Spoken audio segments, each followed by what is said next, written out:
एक लॉ है, मतलब जिस लॉ के तहत इन्होंने कहा कि हमने accidental death report submit register किया, एडीआर,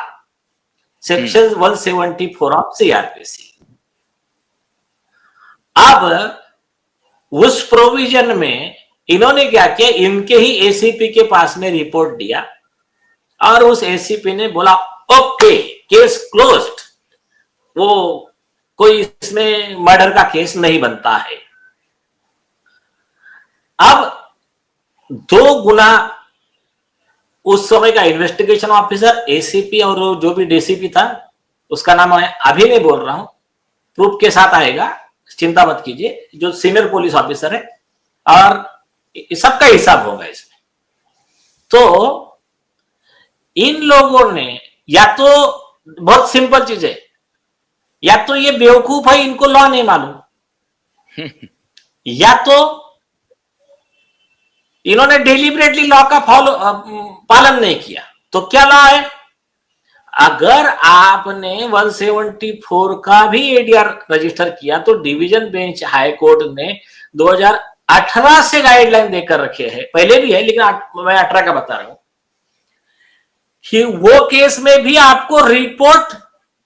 कोर्ट में पेश करना है। एक दूसरा, हर जितना आप इंक्वायरी करोगे, हर इंक्वायरी के समय उसके रिलेटिव, मतलब दिशा सालियान के पेरेंट्स, उनको नोटिस देना कि आज मैं ये स्टेटमेंट, ये विटनेस को बुला रहा हूं, आप हाजिर रहिए, मैं यहां पर जा रहा हूं, आप हाजिर रहिए। Inquiry should be conducted in the presence of that relative. और तीसरा, जब आपने इंक्वायरी कंप्लीट कर ली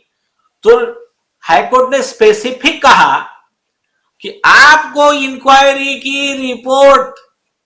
उनके फैमिली को देनी है, ताकि वो कोर्ट में एक्स्ट्रा सबूत देकर इसको, केस को एफआईआर में कन्वर्ट करा सके। अब इसमें ना तो कोर्ट को रिपोर्ट दिया, ना उसके फैमिली को रिपोर्ट दिया, और जो भी मांग रहा है उनको कह रहे कि नहीं हम रिपोर्ट नहीं देते, बल्कि वो जो रिपोर्ट है वो पब्लिक डॉक्यूमेंट है, वो रिपोर्ट देने से पुलिस मना नहीं कर सकती। तो वो तब के तो पुलिस अधिकारी आरोपी थे ही, अभी जो अधिकारी मना कर रहे रिपोर्ट देने के लिए वो भी आरोपी है कॉन्स्पिरेसी में। तो ये एक पार्ट हो गया। और दूसरा पार्ट जो है कि इसमें स्पेसिफिक हमने गैंगरेप मर्डर आरोपी नंबर 1 आदित्य ठाकरे, सूरज पंचोली,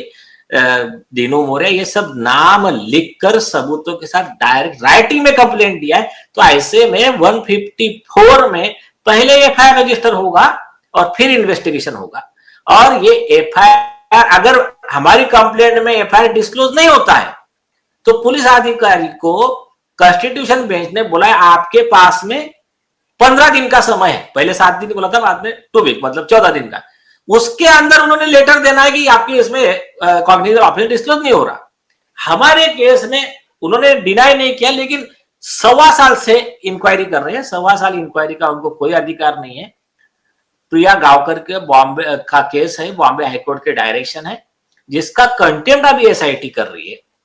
उसके अलावा नीतीश राणे जी ने लेटर लिखा है पुलिस कमिश्नर को कि आप एसआईटी में मालवनी पुलिस का ही अधिकारी रख रहे हो। एसआईटी का इन्वेस्टिगेशन कैसा होना चाहिए कि जो एडिशनल पुलिस कमिश्नर जिसके हेड है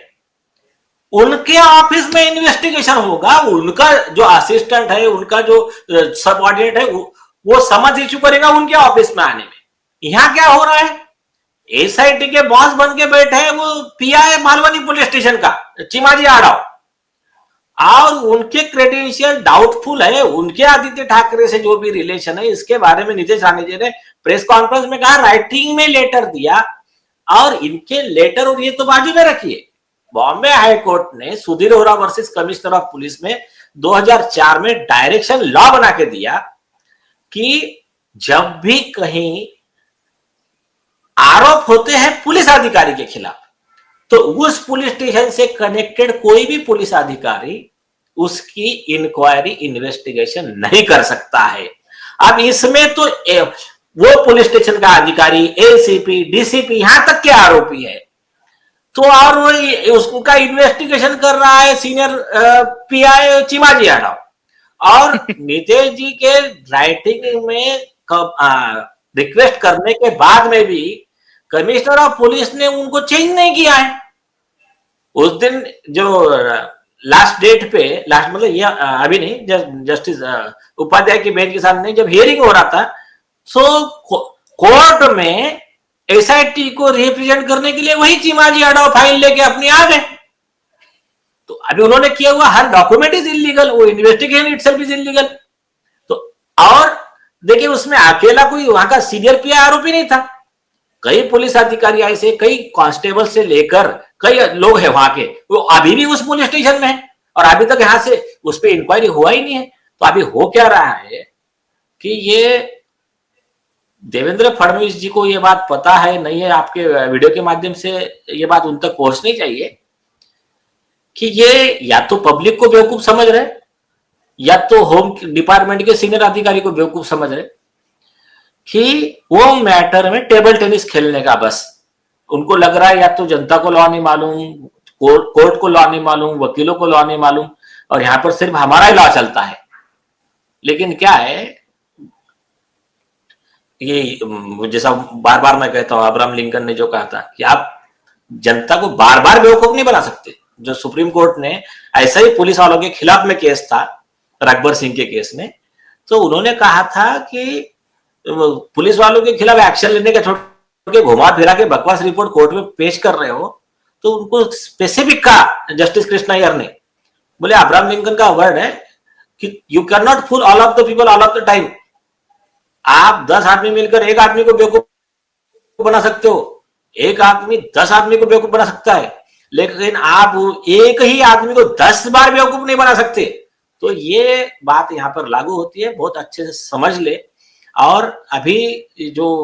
अर्नब जी ने इसमें जो मामला उठाया है और उन्होंने जो सबूत दिए हैं, चाहे वो किशोर तिवारी, सबके थोड़े थोड़े पार्ट आ रहे हैं और बाकी का तो ओवरऑल ऑलरेडी है, ये सब उसको सप्लीमेंट कर रहा है और बार बार ये साबित कर रहा है कि आदित्य ठाकरे झूठा है और वो इस मामले में पूरी तरह से इन्वॉल्व है, और उसको एफआईआर रजिस्टर करके अरेस्ट करके कस्टडी में लेके ही इन्वेस्टिगेशन करना चाहिए और उसको बेल नहीं देना चाहिए, उसको अंडर ट्रायल ही केस चलाना चाहिए।